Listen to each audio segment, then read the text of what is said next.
श्री विष्णु भगवान की जय। कार्तिक मास कृष्ण पक्ष की एकादशी रमा एकादशी। युधिष्ठिर ने पूछा, जनार्दन, मुझ पर आपका स्नेह है, अतः कृपा करके बताइए, कार्तिक के कृष्ण पक्ष में कौन सी एकादशी होती है। भगवान श्री कृष्ण बोले, राजन, कार्तिक के कृष्ण पक्ष में जो परम कल्याणमयी एकादशी होती है वह रमा के नाम से विख्यात है।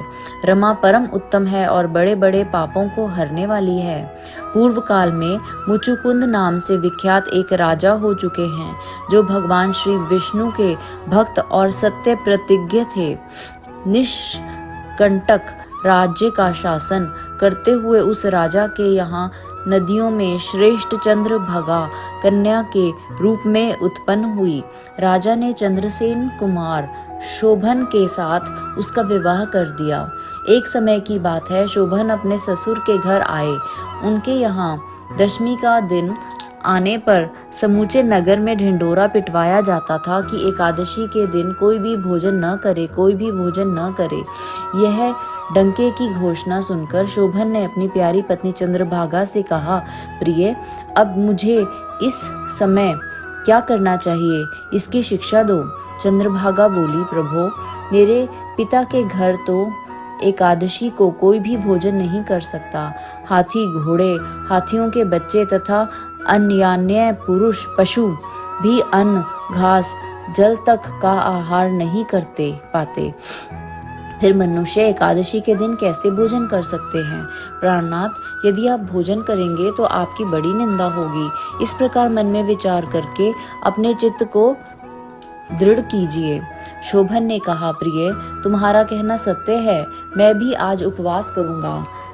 देव का जैसा विधान है वैसा ही होगा। भगवान श्री कृष्ण कहते हैं, इस प्रकार दृढ़ निश्चय करके शोभन ने व्रत के नियम का पालन किया।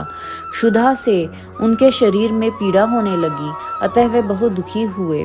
भूख की चिंता में पड़े पड़े सूर्यास्त हो गया।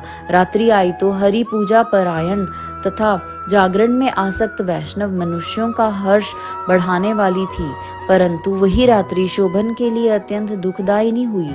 सूर्योदय होते होते उनका प्राणांत हो गया।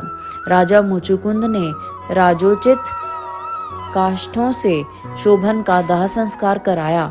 चंद्रभागा पति का पारलौकिक कर्म करके पिता के ही घर पर रहने लगी। नृपश्रेष्ठ, रमा नामक एकादशी के व्रत के प्रभाव से शोभन मंदरांचल के शिखर पर बसे हुए परम रमणीय देवपुर को प्राप्त हुआ। वहां शोभन द्वितीय कुबेर की भांति शोभा पाने लगा।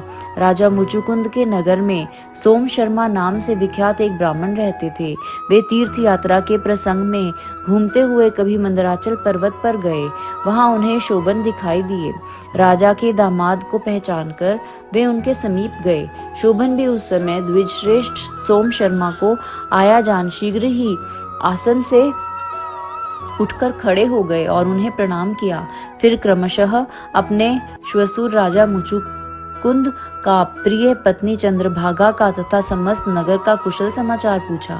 सोम शर्मा ने कहा, राजन, वहाँ सबकी कुशल है। यहाँ तो अद्भुत आश्चर्य की बात है, ऐसा सुंदर और विचित्र नगर तो कहीं किसी ने भी नहीं देखा होगा। बताओ तो सही, तुम्हें इस नगर की प्राप्ति कैसे हुई।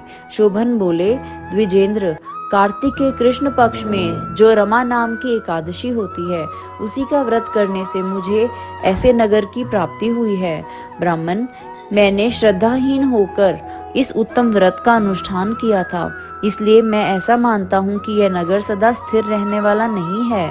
आप मुचुकुंद की सुंदरी कन्या चंद्रभागा से यह सारा वृतांत कहिए। शोभन की बात सुनकर सोम शर्मा ब्राह्मण मुचुकुंदपुर में गए और वहां चंद्रभागा के सामने उन्होंने सारा वृतांत कह सुनाया। सोम शर्मा बोले, शुभे, मैंने तुम्हारे पति को प्रत्यक्ष देखा है तथा इंद्रपुरी के समान उनके दुर्धर्ष नगर का भी अवलोकन किया है। वे उसे अस्थिर बतलाते थे, तुम उसको स्थिर बनाओ। चंद्रभागा ने कहा, ब्रह्मर्षि, मेरे मन में पति के दर्शन की लालसा लगी हुई है। आप मुझे वहां ले चलिए। मैं अपने व्रत के पुण्य से उस नगर को स्थिर बनाऊंगी। भगवान श्री कृष्ण कहते हैं, राजन, चंद्रभागा की बात सुनकर सोम शर्मा उसे उस स्थान ले गए। मंदराचल पर्वत के निकट वामदेव मुनि के आश्रम पर गए। वहां ऋषि के मंत्र की शक्ति तथा एकादशी सेवन के प्रभाव से चंद्रभागा का शरीर दिव्य हो गया और उसने दिव्य गति प्राप्त कर ली। इसके बाद वह पति के समीप गई। उस समय उसके नेत्र हर्षोल्लास से खिल रहे थे। अपनी प्रिय पत्नी को आई देख शोभन को बड़ी प्रसन्नता हुई। उन्होंने उसे बुलाकर अपने वाम भाग में सिंहासन पर बिठाया। तदंतर चंद्रभागा ने हर्ष में भरकर अपने प्रियतम से यह प्रिय वचन कहा, नाथ, मैं हित की बात कहती हूँ, सुनिए। पिता के घर में रहते समय जब मेरी अवस्था 8 वर्ष से अधिक हो गई, तभी से लेकर आज तक मैंने जो एकादशी के व्रत किए हैं, उनसे मेरे भीतर जो पुण्य संचित हुआ है, उसके प्रभाव से यह नगर कल्प के अंत तक स्थिर रहेगा तथा सब प्रकार के मनोवांछित वैभव से समृद्धिशाली होगा। नृप श्रेष्ठ, इस प्रकार रमा व्रत के प्रभाव से चंद्रभागा दिव्य भोग, दिव्य रूप और दिव्य आभरणों से विभूषित हो अपने पति के साथ मंदराचल के शिखर पर विहार करती रही। राजन, मैंने तुम्हारे समक्ष रमा नामक एकादशी का वर्णन किया है। यह चिंतामणि तथा कामधेनु के समान सब मनोरथों को पूर्ण करने वाली है। मैंने दोनों पक्ष की एकादशी व्रत का पाप नाशक महात्म्य बताया है। जैसी कृष्ण पक्ष की एकादशी है, वैसी ही शुक्ल पक्ष की भी है। उनमें भेद नहीं करना चाहिए। जैसे सफेद रंग की गाय हो या काले रंग की, दोनों का दूध एक सा ही होता है, इसी प्रकार दोनों पक्षों की एकादशियां समान फल देने वाली हैं।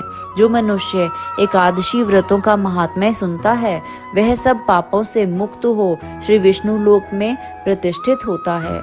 बोलो श्री विष्णु भगवान की जय।